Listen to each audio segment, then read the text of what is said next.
On en arrive au mois de juin. Faites un petit test d'exaltation pour le mois de juin. Mois de juin 2023, fin du printemps. Joshua, la fin augmente d'un niveau.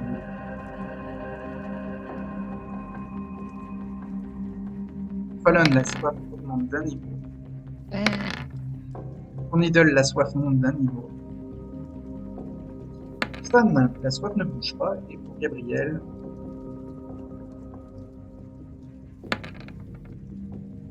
la soif ne bouge pas.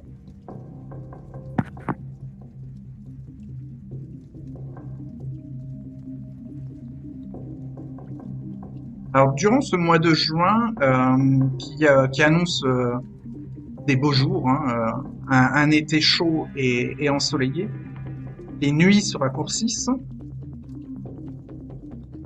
et vos personnages ressentent cette accélération des journées qui s'étendent et des nuits qui se raccourcissent de plus en plus.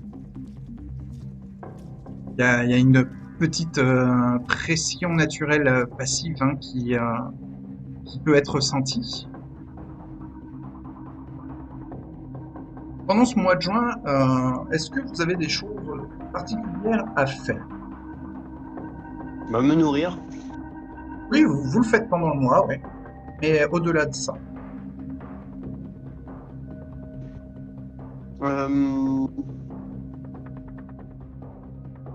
J'aimerais visiter la tombe de ma mère. Ouais, d'accord. Donc c'est assez simple à réaliser. La tombe se trouve au cimetière d'Absecon. Ouais. Donc tu prends une des nuits du mois de juin pour aller devant la tombe de la mère de Needle. Comment elle s'appelait déjà? Et les autres alors, pendant que Needle vérifie le nom de sa mère.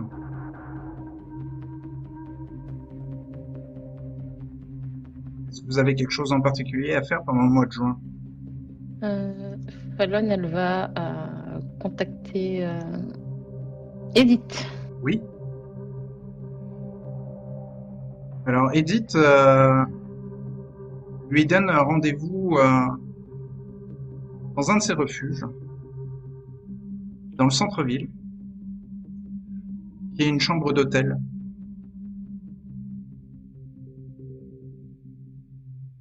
De l'hôtel Claridge. C-L-A-R-I-D-G-E.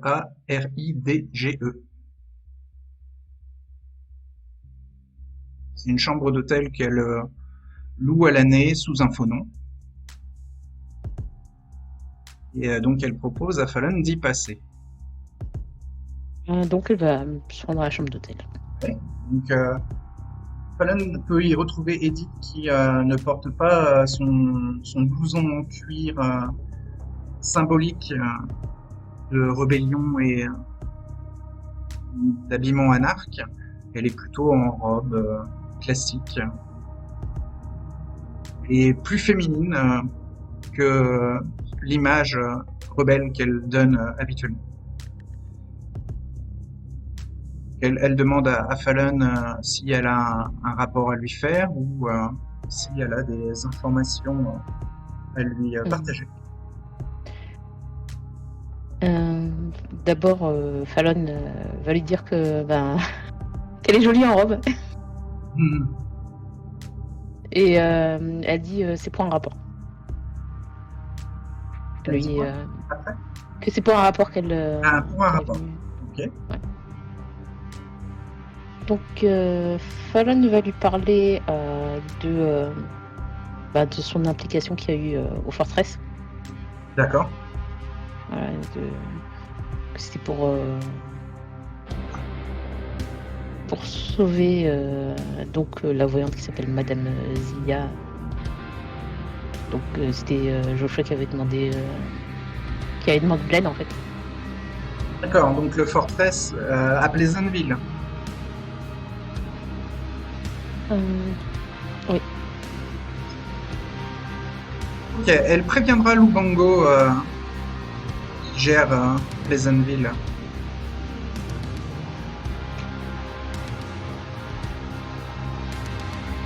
Quoi d'autre? Et donc, que le ménage avait plus ou moins été fait. Très bien. Et bah, pour l'instant, il n'y a pas eu de traces comme quoi il y avait des Kainites impliqués. C'était plutôt. Ça s'est passé rapidement dans les nouvelles, mais rien D'accord. qui pourrait les incriminer. Ok. Et cette Madame Zia, elle était importante pour le sanctuaire?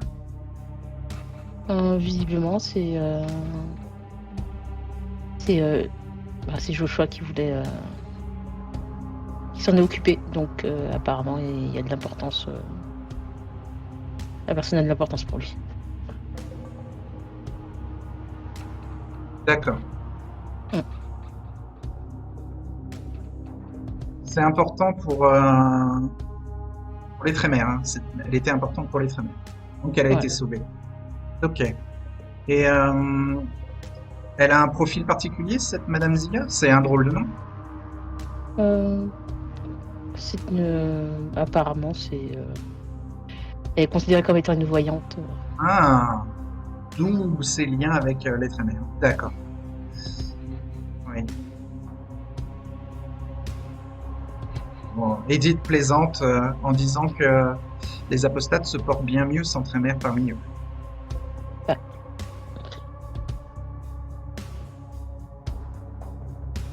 C'est autre chose ou c'est l'essentiel du rapport? Ça sera l'essentiel du rapport. D'accord. Elle va dire qu'elle a toujours contact aussi avec les Saviors, qu'ils ont un petit peu discuté, mais pour l'instant il n'y a pas d'autres. Le sanctuaire n'est pas empêtré dans des histoires avec la Camarilla de Philadelphie ou avec les Ekata de New York? Demande Edith.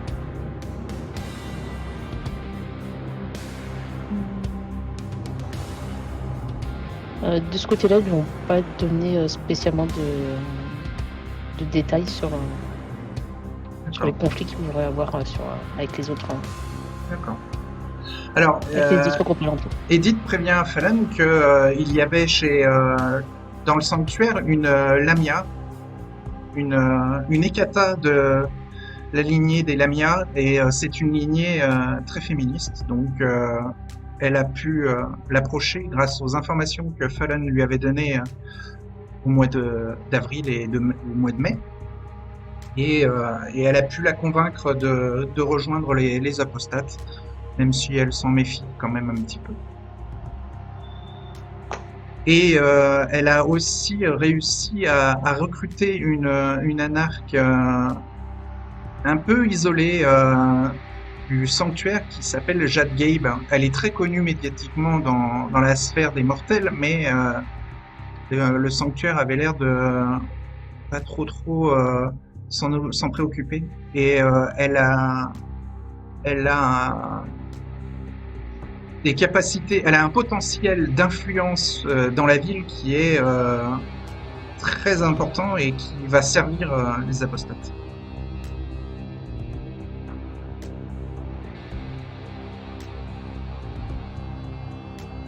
Donc ça c'est tout récent, hein.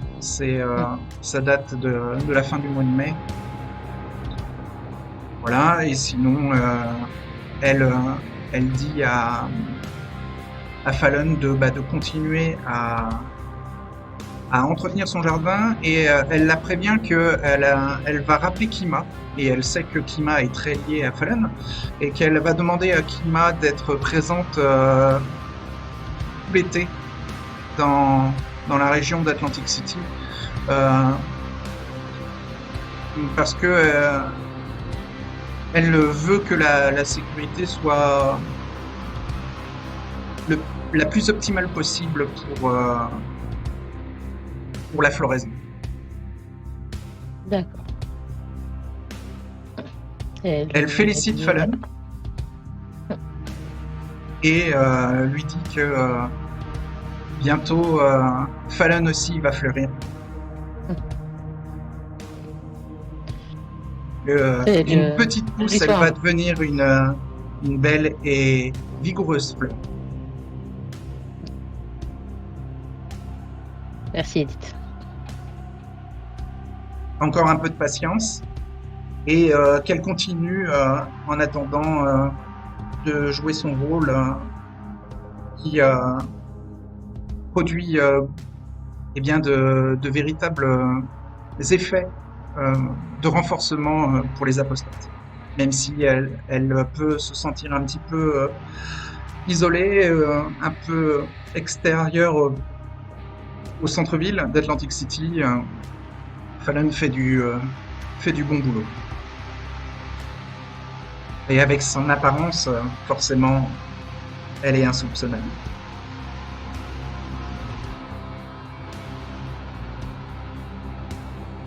Et ensuite, elle t'invite soit à rester pour passer un petit peu de temps avec elle, lire quelques passages des livres que Fallon ne convoite, mais d'où elle a beaucoup de curiosité.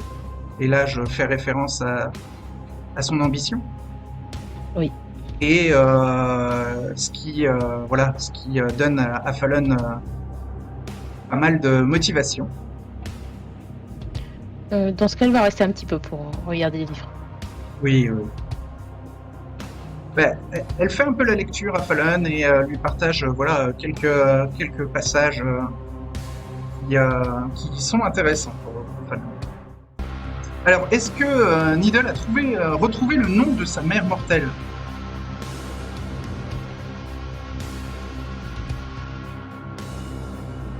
Non, Non. je l'ai pas trouvé. J'ai fouillé, j'ai pas trouvé. Même dans mes notes. Oui, il y a quelque chose qui cloche, quoi. C'est sa perte d'humanité, ça lui a fait oublier sa mère. Ah ouais. Ah ouais. Ça. La pauvre. Alors, je t'invite à peut-être noter le nom de la mère de Needle dans sa bio. Ouais. Donc, il s'appelle Wulong et sa mère s'appelle Fulong, F-U et Long, L-U-O-N-G.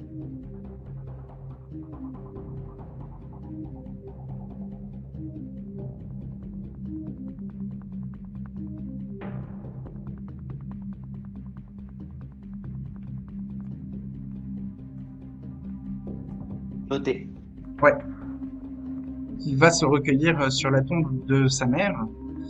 Et est-ce qu'il y passe un moment silencieux? Est-ce qu'il pense à quelque chose? Bon, il va discuter un peu de ce qui se passe pour lui avec sa mère. Il parle Oui. de quoi? Il lui parle de son humanité qui est mise à rude épreuve. Il lui parle de toutes les monstruosités qu'il Ah ouais. commet et qu'il Donc, règle. il parle à sa mère que de facettes vampiriques. Et il dit que dernièrement, il a essayé de reprendre contact avec un groupe de lecture pour essayer de penser à autre chose et de se créer de nouveaux amis si c'est possible. Mhm. D'accord, donc ça c'est un peu plus la facette mortelle. Voilà. Joshua, il doit être pas mal occupé, hein. Il essaye de gérer le Tertius, il va essayer de passer pas mal de temps en famille, hein, et se renseigner sur une aciérie ou une fonderie de métaux à Atlantic City. Ok. Il y a Joseph qui vient le voir et qui lui demande du sang. Bah, je vais lui en donner. Eh ben, tu vas faire un test d'exaltation. Je vais le faire attendre 1 heure ou 2, je vais aller me nourrir avant. Oui, mais ta soif ne bouge pas. Dans ce cas-là, je vais chercher un équilibre parce que dans tous les cas, je vais pas lui donner tout de suite à 3 de soif. Alors, bah, t'es pas obligé de lui donner, mais lui, il est très assoiffé. Je Et compte je compte lui les en donner. derniers ordres de Mistisa étaient d'aller voir Joshua pour la suite de son service. Oui, je m'étais engagé à m'occuper de lui. Ouais. Donc Mais il oui, aurait besoin. Alors, donc il dit à Joshua qu'il aurait besoin de Vaïté. Après, c'est pas grave si c'est pas celle de Joshua. si, il aura la mienne dans la soirée. Dans la soirée, je trouve le moment. Je trouverai le moment de faire l'un à l'autre, mais si, je lui donne du sang. Il va falloir faire un test d'exaltation pour lui donner ta Vaïté. Sinon, tu peux donner la Vaïté de quelqu'un d'autre.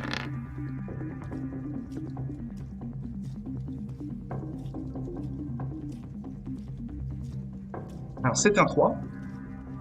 Donc la soif monte d'un niveau. Et Joseph est rassasié.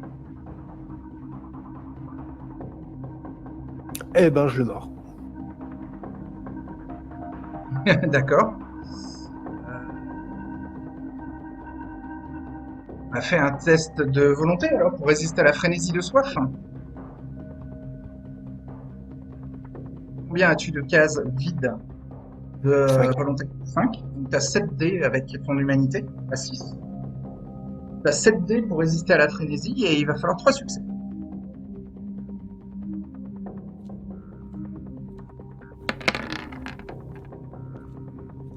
C'est C'est bon. bon. Tu as 4 succès. Tu as même 6 succès même. Parce que tu as 2 10, tu as fait un coup critique. Donc tu peux contrôler ta frénésie. Et tu peux lui prendre autant de sang que tu veux. Ta soif descend d'un niveau. Je vais prendre 2 gorgées.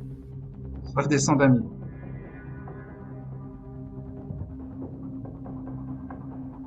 Il est très affaibli après la ponction. Je vais l'envoyer. Joshua, Je vais l'emmener la coucher. blessure.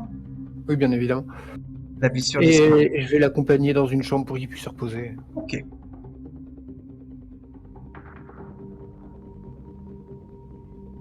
Et donc les soirs suivants, alors donc ce soir-là, Joshua peut aller voir sa famille, ses amis, s'occuper du Tertius Oculus avec Madame Zia, même si Madame Zia elle est plutôt fatiguée quand Joshua se réveille, parce que elle a des journées très chargées.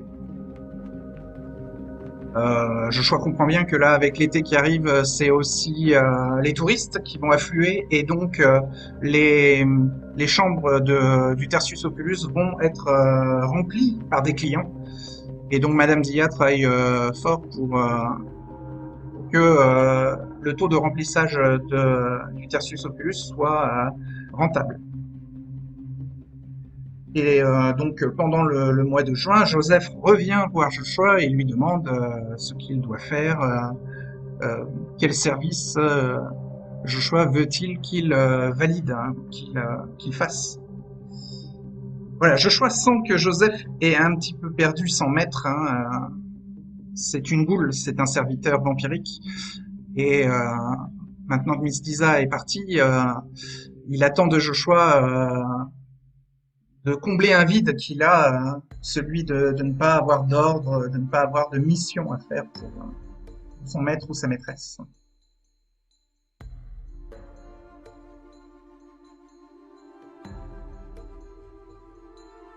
Et Stan et Gabriel. Stan, il y a deux choses qu'il aimerait faire pendant le mois. Déjà, aller contacter Petrina Barrios et son Contacter mari. Petrina Barrios. Alors, elle n'est pas mariée. Enfin, son ami, alors. Oui. Alors, son ami, Qui travaille dans la sécurité. il s'appelle comment? Son ami ne travaille pas dans la sécurité, il travaille dans la police. Il s'appelle Dashwell Duval. De Shawn. De Shawn Duval. Oui. Et oui, afro-américain qui travaille à la police. Et ils sont dans quel district? Actuellement, ils sont vers centre-ville. Attends. Petrina, elle a bougé du centre-ville après Ouais. l'attaque. Vers Northfield, Non, ils sont à Margate City, Market City. note-le. Et DeShawn Duval est policier à Margate City.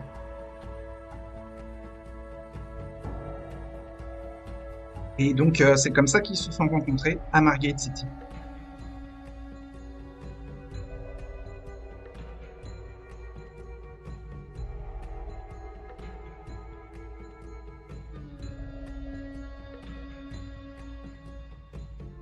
Alors, elle va voir Petrina. Elle est avec des gens qui ont besoin d'aide, mais elle n'est pas accompagnée de DeShawn ce soir-là. Elle est pas quoi? J'ai pas compris la Elle fin. n'est pas accompagnée de DeShawn. D'accord. Il est Oh, tard. c'est grave. Elle a peut-être fait une réunion en début de soirée ou en fin d'après-midi et elle est sûrement avec les 2 ou 3 personnes restantes. Pardon. Alors, elle en termine avec eux et elle range ses affaires pour quitter le diner dans lequel elle fait ses réunions.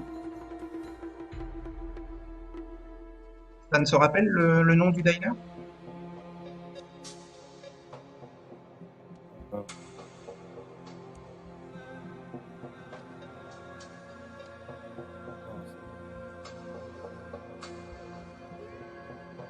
Le Bridge Diner.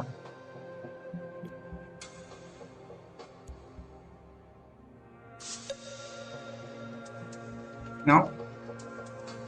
Oui, sûrement. Mais le temps que je me retrouve.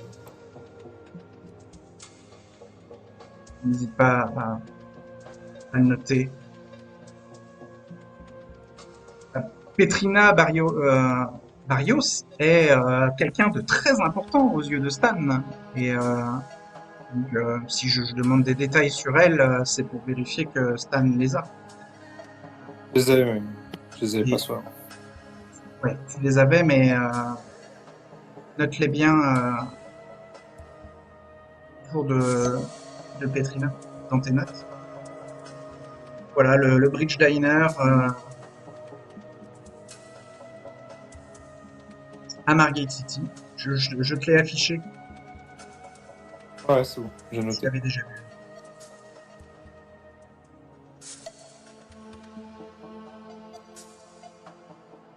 Et donc, que fait Stan? Stan a discuté un peu avec elle, de tout et de rien. Ça lui fait du bien à chaque fois et va lui Voilà. demander si éventuellement. Elle a l'air assez fatiguée de sa journée. Ouais. Il est tard. Si éventuellement un soir elle a besoin, parce que peut-être qu'elle n'ose pas, c'est d'aller sur le terrain et aider les gens dans la rue. Et plus particulièrement celles qui sont pris de plein fouet par la drogue et Ouais. qui souffrent pas mal. Alors oui, c'est quelque chose qu'elle fait déjà, mais elle le fait en journée parce que le soir, c'est assez dangereux. Ces gens qui sont un peu en détresse, Justement, si elle a besoin, Stan pourrait l'accompagner parce qu'il est souvent libre le soir. Ça pourrait peut-être l'aider un peu plus dans ce qu'elle entreprend la journée. en Et fait, dans- ces gens-là sont plus calmes et sont plus à l'écoute pendant la journée que le soir. Ils sont souvent sous l'emprise de leurs addictions et où ils peuvent parfois être dans des états seconds. Puis ils sont dans des quartiers assez dangereux, surtout le soir. Elle pense au Gouffre ou à Pleasantville, qui sont les 2 zones un peu les plus dangereuses de la zone urbaine. Le Gouffre qui est à l'extrême nord du centre-ville et Pleasantville qui est directement à la sortie du centre-ville.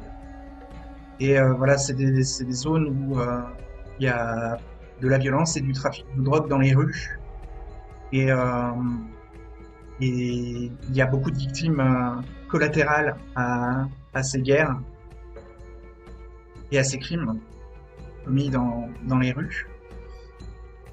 Et donc, Petrina ne veut pas non plus les abandonner, mais elle préfère leur apporter de l'aide et du soutien en journée. Comme elle le dit à Stan, ils sont plus à l'écoute et moins enclins à des actes un peu hystériques ou dangereux. Ah, mais bien compris. C'est justement au cas où s'il a changé d'avis.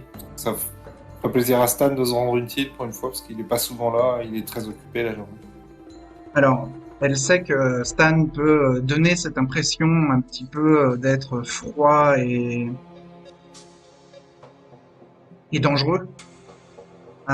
C'est ce que DeShawn a comme, souvent comme impression, mais Petrina, elle sait que Stan c'est un héros.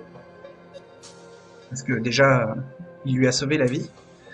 Et elle l'a vu en action, donc elle sait que c'est quelqu'un qui peut être dangereux. Mais donc, elle dit à Stan de ne pas baisser les bras et que c'est une initiative louable qu'il a. Que elle préfère agir plutôt à son niveau, mais que si Stan, lui, se sent capable de rôder dans les territoires de gang et aider des malheureux, elle lui dit que tant qu'il fait attention à sa propre sécurité et à celle de ceux vers qui il veut apporter une aide ou un soutien, elle l'invite à agir. Et ça sera d'autant plus louable et héroïque, même si personne n'en saura rien. Elle saura que Stan essaie de faire des choses pour les plus démunis. Qu'est-ce qu'elle représente pour Stan, Petrina Barrios? C'est une motivation, c'est ce qui la raccroche un peu à la réalité et à sa mortalité passée. Il n'y a pas sinon, une idée ou une façon de vivre que Stan associe à Petrina? on est toujours plus fort en groupe que seul. Non, en fait, ça c'est le couple qu'il représente, et sinon protéger les innocents de tout mal aussi. Ça aussi, Petrina représente ça? Non, je pense que l'autre c'est plus son mari et le couple qui représente. Et oui, c'est plus son mari. Oui. C'est pas son mari, c'est son Pardon, compagnon. Son ami. Ouais, son compagnon. Son compagnon. Et donc elle symbolise. Là, son compagnon n'est pas là. DeShawn n'est pas là ce soir-là. Ouais. Donc c'est plutôt autour de l'idée que Stan a figée sur elle, de on est plus fort en groupe que seul, qui transparaît à travers ses paroles, et Stan ne pense qu'à ça quand il la voit ou quand il discute avec elle. Et donc dans ses conseils, elle dit à Stan que s'il arrive à sortir des malheureux de la misère, même s'ils ne sont pas sauvés de leur addiction, c'est important ensuite peut-être de les regrouper comme elle fait pour essayer de les amener à partager, à s'entraider pour lutter contre leur addiction si elle est commune, et à vaincre à plusieurs, à vaincre leur addiction en groupe.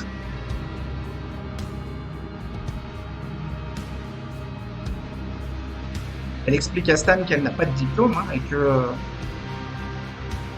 c'est juste une question de volonté, sa démarche, et que Stan est tout à fait capable de faire de même.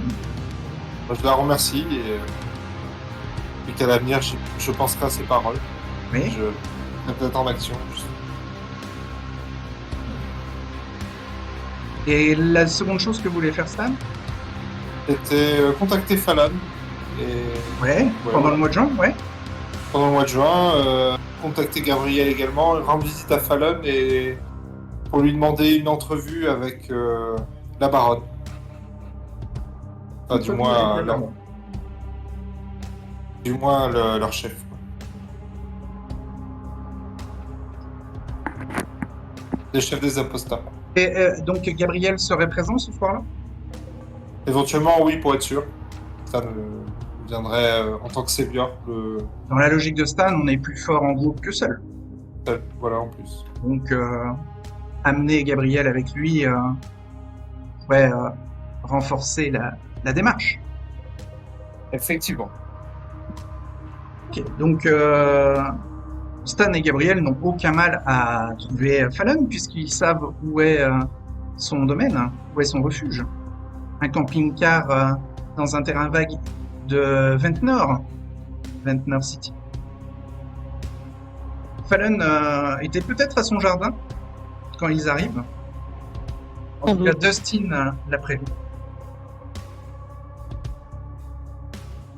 Là. Donc la Mustang de Gabriel se gare non loin de la caravane et les deux membres des Saviors sortent du véhicule pour s'approcher du camping-car.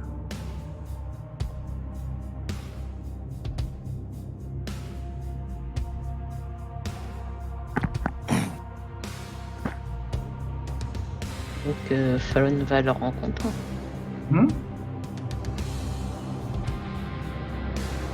Bah ouais, on va saluer la... On va saluer Fallon. Ouais, la petite fille de 14 ans. Malgré ses apparences, reste comme nous, dangereuse. Stan se méfie.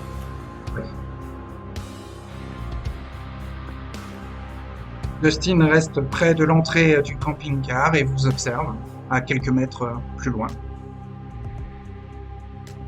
Stan sourit à Dustin, sachant que Dustin n'aime pas trop de sa présence. Dustin aura tendance à baisser les yeux pour pas croiser le regard de Stan. Que dit Fallon? Bonsoir. Ah, bonsoir.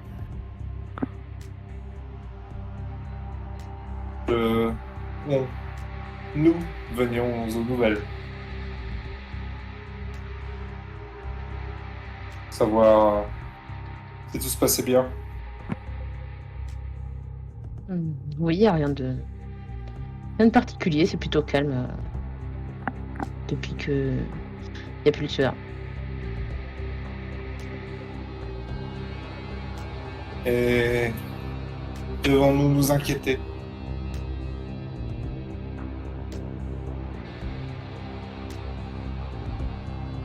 Je ne sais pas si vous voyez de quoi je peux parler.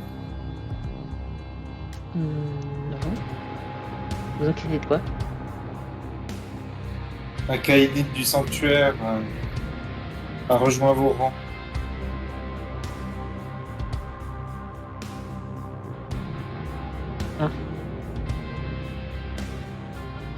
Non, il n'y a rien. Il n'y a pas d'inquiétude particulière de ce côté-là. Et une chose qui peut être vite mal prise. J'espère que vous pouvez comprendre. Je comprends que ça peut être mal pris, mais c'est pas moi qui ai pris la décision. Je pense pas qu'elle ait été forcée.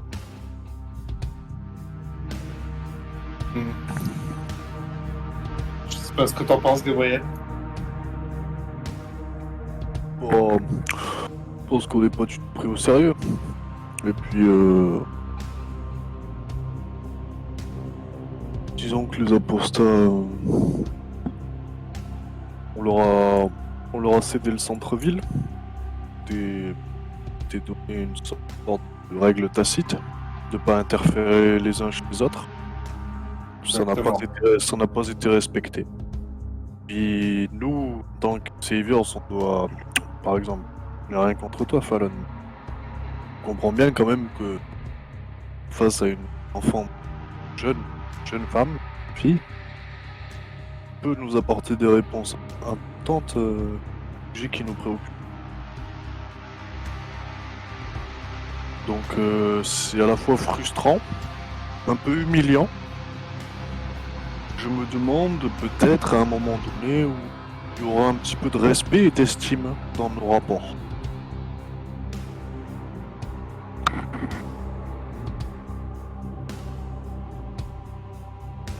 Voilà. Mais au-delà de ça, moi je n'avais pas d'amitié particulière envers Jade Gabe.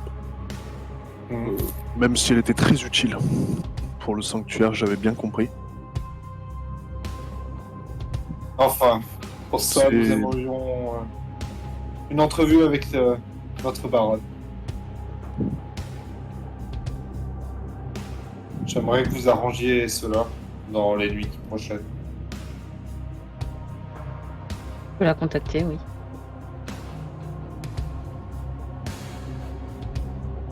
Donc je lui indique que vous voulez la contacter par rapport à Jade Gabe. Nous allons avoir des explications. Savoir si nous devons prendre ça comme un acte d'agression.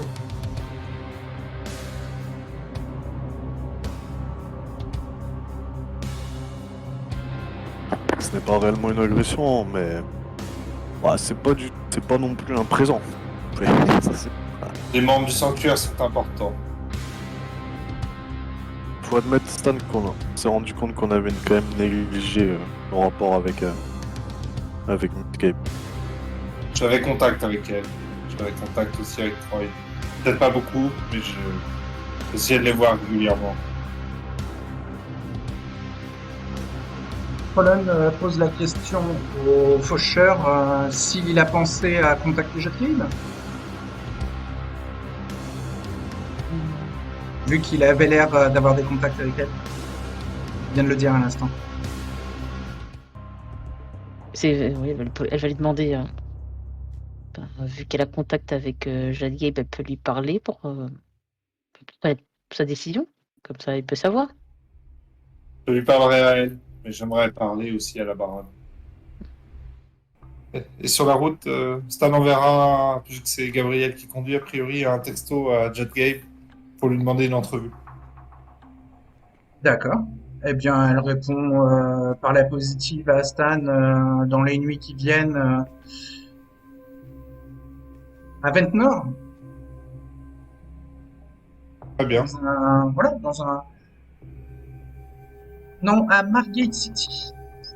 Ah. Au Wonder Bar. Bar of Wonders. Pardon. Bar des Merveilles, qui est face à la plage. L'ancien bar de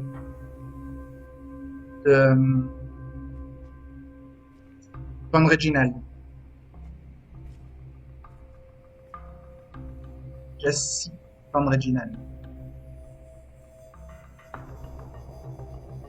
Si ça convient à Stan, il donnera rendez-vous vers 23h, Bar of Wonders. Alors, pendant le mois, est-ce que Gabriel a des choses à faire en particulier? Gabriel va s'occuper sans doute à entretenir la relation qu'il a des années avec Abigail. Alors, maintenant, c'est une Servant. c'est une relation de maître à esclave. Ouais. Voir la Mais vaillité de Gabriel a modifié la psyché d'Abby.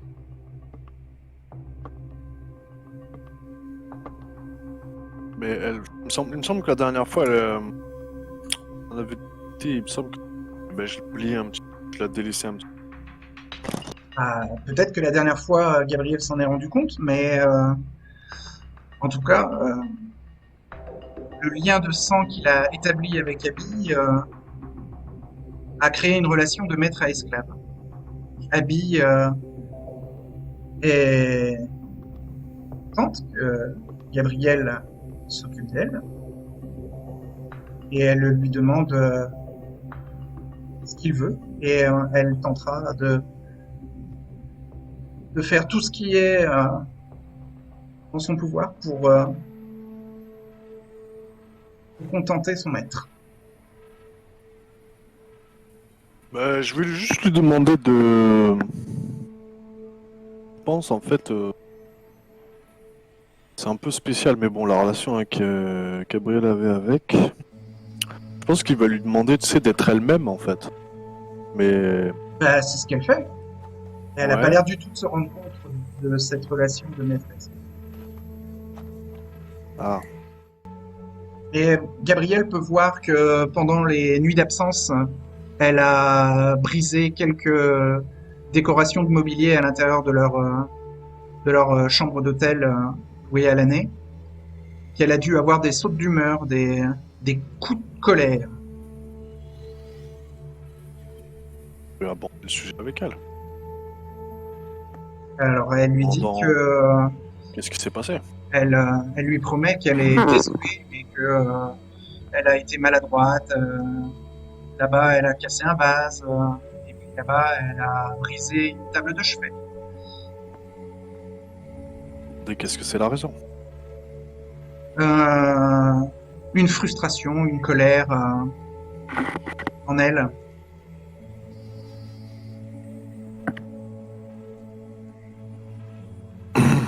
Elle est désolée. Ah, si tu veux que je sois content, essaie quand même de canaliser un petit peu ce genre de choses. Ça pourrait attirer l'attention. Oui. Tant que Gabriel continuera à lui donner de la vérité, elle continuera à avoir des... Ouais, ben je vais lui dire, tu vois, on va se défouler. Mets tes baskets que Ouais. t'as là. Alors, elle aimait Et ses baskets, elle aimait ses vêtements de sport, et elle est je- très contente d'imaginer qu'elle va passer du temps avec Gabriel. parfait. Ah ben, je vais l'amener faire un footing avec moi. Ah bah, ok. Tu sais, quand je sentirai en fait qu'elle se tient les côtes et qu'elle arrive, Oui. ben, on rentrera. Ok. Eh ben, elle passe un très bon moment avec Gabriel. Et bah, ce que Gabriel peut constater, c'est que elle s'essouffle au bout d'une heure, que elle a à peu près le même niveau sportif qu'avant, et que la vaillité qu'il lui donne n'a pas changé ça. Ben, limite, j'aimerais prendre cette habitude de temps en temps, tu vois, ou peut-être aller une Eh fois bien, par note-le semaine. quelque part et n'hésite pas Ouais, à me le rappeler, à m'en parler. ouais. Je vais le noter, ouais. Si tu le fais par Donc exemple lui, plusieurs fois pendant le mois de juin, eh bien Gabrielle a le temps, même si les nuits sont un peu plus courtes, elle commence plus tardivement, ça reste complètement possible. Surtout que Abby a besoin de moins d'heures de sommeil après avoir eu la vaillité de Gabrielle pendant les nuits suivantes. On va revenir vers Joshua et à savoir Joseph a besoin de recevoir des De ordres. faire des choses, ouais. Oui, de recevoir des ordres d'un maître. On s'occupe de lui. Donc s'il est éveillé la nuit, je vais le faire apprendre le latin, et durant la journée, il va travailler avec Martin. D'accord. Ok. Les deux missions que tu lui donnes lui conviennent. Et j'aurai une discussion en privé avec Martin pour lui dire de pas parler de comment il m'a connu et de le garder à l'œil. Oh. Alors, oui, mais alors ça, Martin, il est pas très fort à ça. Donc, on va voir si tu réussis à influencer Martin pour qu'il évite de parler trop du passé de Joshua avec Joseph. Pour ça, tu vas faire un test de manipulation plus persuasion. Donc manipulation 4, persuasion 2, je suis à 2 de hunger, 2 dés puis 4. 2 dés de soif, 4 dés normaux.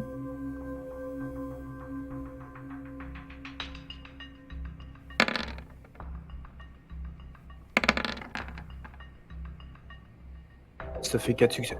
Eh bien, 4 succès, je réussis parfaitement à influencer Martin, qui comprend et restera muet comme une carpe face aux questions que pourra lui poser Joseph, parce qu'ils vont être amenés à discuter, bien sûr, entre eux pendant la journée. Bien évidemment, Joseph n'a pas de téléphone. Ah, c'est interdit dans les membres du personnel de l'Ordre de Draconis? C'est un ordre que je donne à Joseph. Il n'aura pas le droit d'avoir de téléphone. Voilà. Alors donc pendant le mois de juin, Stan peut rencontrer Jade Gabe à Margate City, Bar of Wonders.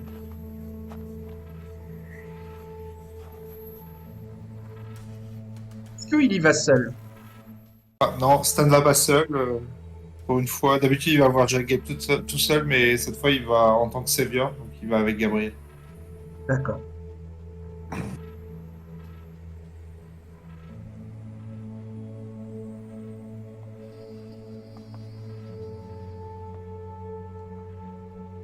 Elle est présente et elle est même reconnue par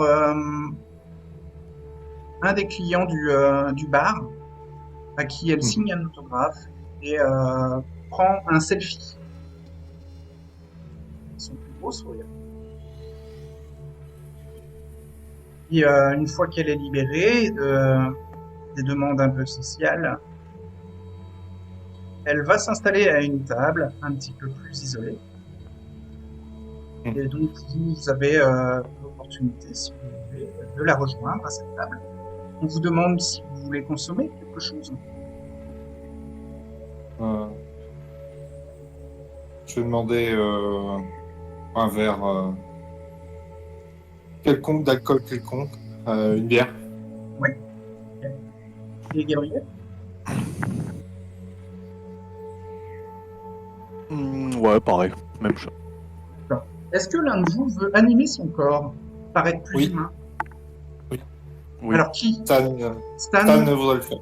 ok. Stan, s'il anime son corps, il va paraître moins dangereux, moins louche que naturellement. Moi, je veux mettre les gens un peu plus à l'aise dans ma présence.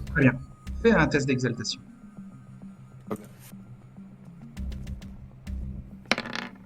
C'est bon, la soif n'augmente pas. Stan. Et Gabriel, est-ce que tu peux animer son corps? Oui, je fais la même chose. Ouais. Jade aussi le fait, elle sirote un cocktail. Gabriel, la soif n'augmente pas.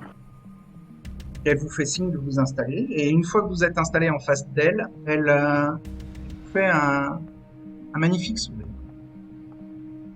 Elle vous demande comment vous allez, et si vous n'êtes pas là pour de mauvaises augures. Stan lui répond que non du tout.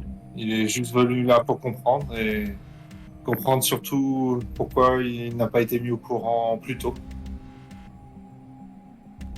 Et comprendre pourquoi elle a fait ce geste. Surtout, c'est ça que Stan aimerait savoir. Elle comprend que Trog a prévenu le sanctuaire, et donc elle explique à Stan que elle ne se voyait pas retravailler avec Troy. Qui n'était Ouais, pas mais de la quitter sanctuaire. bonne compagnie.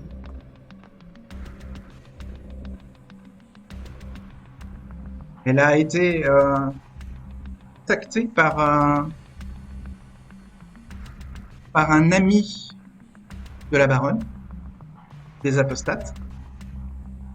Elle a rencontré Edith Blumenau qui lui a montré un vif intérêt pour elle et pour ce qu'elle pouvait apporter dans la ville.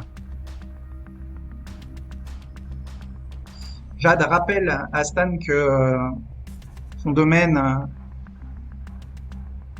l'orphelinat à son nom, l'orphelinat de la ville, se trouve dans le centre-ville et donc sur le territoire des apostates, et que d'une d'une certaine façon, c'était plus simple pour elle de gérer son domaine en s'alliant aux apostates. Mais ce n'était pas la seule condition, parce qu'elle appréciait être au sanctuaire. Elle a, elle a été aidée par Needle, elle a été aidée par Joshua, par Stan, et par d'autres membres du sanctuaire.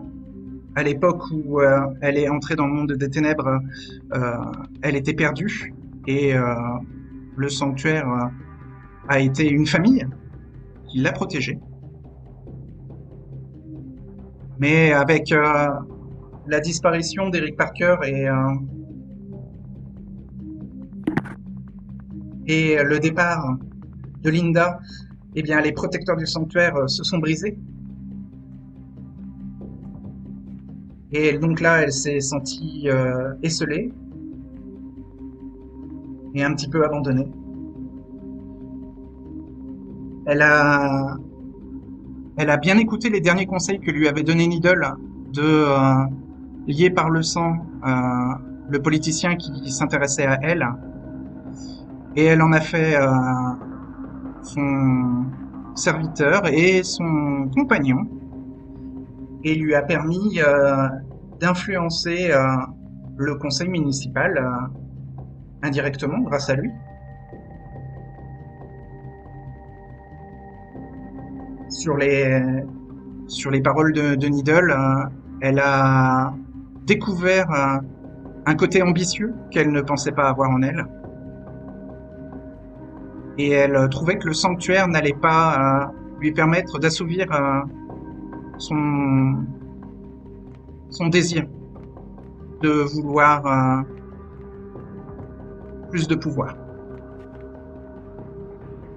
Et Edith Blumenau lui a promis un poste de pouvoir chez les apostates. Alors qu'elle n'en avait pas parlé avec elle. Ça a été un des premiers arguments que la baronne lui a présenté. Elle lui a dit qu'elle avait un potentiel d'influence dans la ville incroyable et que elle voulait l'utiliser. Si jamais elle était aussi attachée au sanctuaire, Stan aurait aimé savoir qui l'a conseillé. Parce qu'elle n'est pas venue voir le sanctuaire pour lui demander des conseils ou un avis, ou que ce soit le baron ou les contacts qu'elle a pu avoir, les gens qu'elle a pu apprécier. Elle a prévenu le baron de son rapprochement avec Edith Blumenau. Et celui qui lui a chuchoté l'idée est quelqu'un de serviable et de respectable. Son ami Félix. Très bien. Je comprends.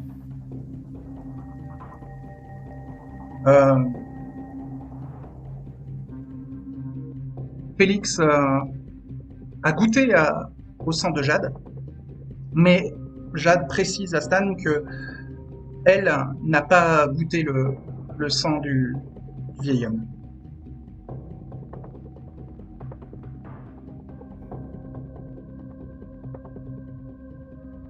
Merde, non? Alors, elle se tourne aussi un peu vers Gabriel et elle est surprise que Gabriel n'intervienne pas, ne participe. Ben, moi, je vais lui dire gentiment. Hein. Je dis, je souhaite que pour toi passe bien et que tu parviennes à ton objectif. Mais n'as-tu pas un peu peur? T'es dans l'inconnu avec des étrangers comme ça, des gens qui ne sont pas famille d'origine. Si, elle a un petit peu d'appréhension et elle se dit que si au final ça ne fonctionne pas avec les apostates, eh bien elle recontactera le fauché, Stan, avec qui elle a toujours eu de bonnes relations, et négociera peut-être son retour au sanctuaire. Ou en tout cas, Elle tentera d'aider Stan s'il y avait vraiment des choses qui pourraient l'intéresser. Elle pourrait le faire ça dès à présent. C'est-à-dire, il y a quelque chose que le sanctuaire devrait s'inquiéter, qu'elle nous prévienne rapidement. Ce genre d'informations. Oui, mais elle pourrait, mais elle sent que Edith Blumenau lui cache quelque chose, que les apostates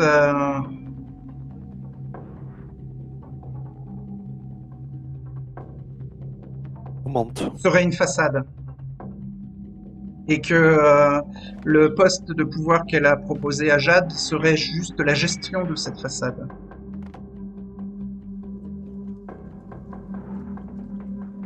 Façade. Qu'est-ce que tu entends par là? Une image, Oui, bien sûr, mais Je comprends. il y aurait peut-être un secret que posséderait Edith et qu'elle ne m'a pas encore dévoilé. Mais si elle me le dévoile, me faisant confiance, et que ce secret met en péril le sanctuaire, alors je penserais peut-être à prévenir Stan. tu en as le temps, bien sûr, si le temps laisse le temps. Je doute bien qu'après t'avoir donné une information cruciale sur eux-mêmes, ils vont sans doute te surveiller de plus belle. Oui, mais je commence à m'habituer aux manigances politiques. Je pense que je m'en sortirai. Alors, Stan peut remarquer, alors peut-être pas Gabriel parce qu'il ne connaît pas Jade depuis longtemps, mais Stan peut remarquer que Jade a vraiment un peu son comportement changé. Elle a l'air plus sûre d'elle, et elle a l'air d'être plus de mieux comprendre sa lignée. Un peu comme Troy. Oui, peut-être. Un peu comme Troy. Ensuite, elle vous souhaite une bonne soirée. En tout cas, elle espère que son choix ne va pas déclencher de guerre entre les apostates et le sanctuaire, et que si c'était le cas, en tout cas, son choix, elle l'a fait d'elle-même. Elle voulait vraiment tenter ce poste de pouvoir auprès d'Edith Blumenau, et que elle ne se rappelait pas que le sanctuaire était une prison. Elle ne pensait pas qu'elle était enchaînée aux autres membres du sanctuaire, et qu'il y aurait des conséquences au fait qu'elle se rapproche de la baronne. Et ça ne lui a pas enlevé tous ses souvenirs. En tout cas, elle se rappelle bien ce que le sanctuaire lui a apporté. Et comme elle l'a dit, elle se rappelle du sanctuaire comme d'une famille. Et elle n'a pas envie de faire du mal à son ancienne famille ou de trahir son ancienne famille. C'est pas du tout le but de notre visite, et c'est la conscience que nous sommes des énarques après tout, et que nous avons une certaine liberté. Donc, Mais juste que certaines choses pourraient être mal interprétées, et comme Stan était en charge que tout se passe bien dans cette ville, il préférait se renseigner. elle espère que ces explications auront rassuré Stan et le sanctuaire.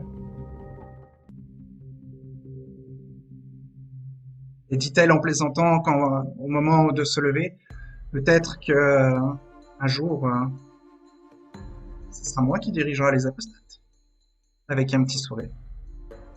Et elle paye vos consommations et s'en va.